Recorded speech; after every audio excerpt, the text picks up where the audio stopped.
Dieter, it would be good to hear from yourself, who didn't have anything to take forward, and or had on one hand the enviable blank sheet of paper to start from scratch, but of course several countries and a lot of asset that you've got to quickly be able to monitor. So it'd be great to hear your story and how you made your decisions and the way forward you've gone this year.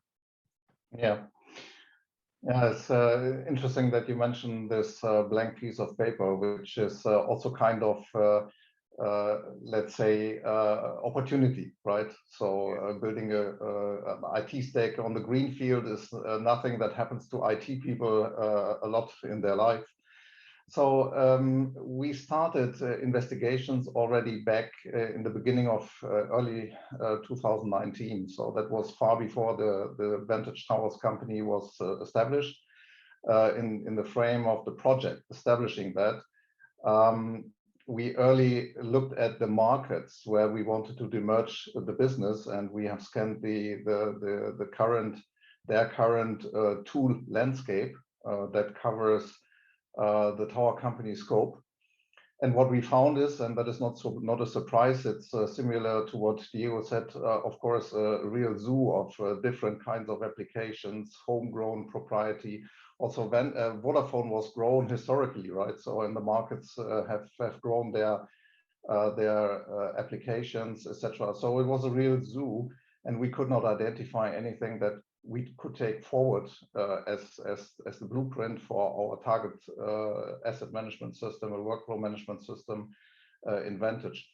On top, as it is coming from a mobile operator, let's say the systems have not only managed passive equipment, but also the active equipment, which then needs to be separated if you demerge, right? So we had the same situation. We have scanned the market intensively. And as Diego said, you have different choices. You can try to do an in-house development, really from scratch. You can decide for monolithic products that are in the market and to customize them to your needs. Or you can look at, let's say, a kind of low-code application platforms that have the basic capabilities and that you can configure to your needs. We have done an intensive research, and in the end, we decided for going with Sitetracker as offering their product on a low-code application platform, which is the Salesforce platform. And we did that because from the beginning, creating Vantage Towers, we were very clear that we want to be a digital and data-driven company.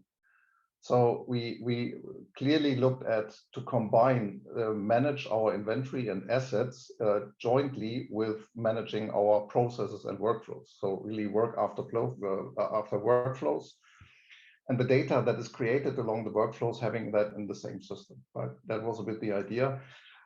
We started off the project November 2019 with Sitetracker to roll it out in a centralized, let's say, mode. So there is one platform for all the markets, same platform for all the markets, which also means, let's say, it's not just plugging in a new tool, right? It's really a transformation project. Also, like Diego said, it's about the usual triangle of technology, people, and processes, right? And you need to look at that. It's really a transformation. It's not yet another tool, because you change the way people have worked in the past for many years, right? And also you change all the tooling.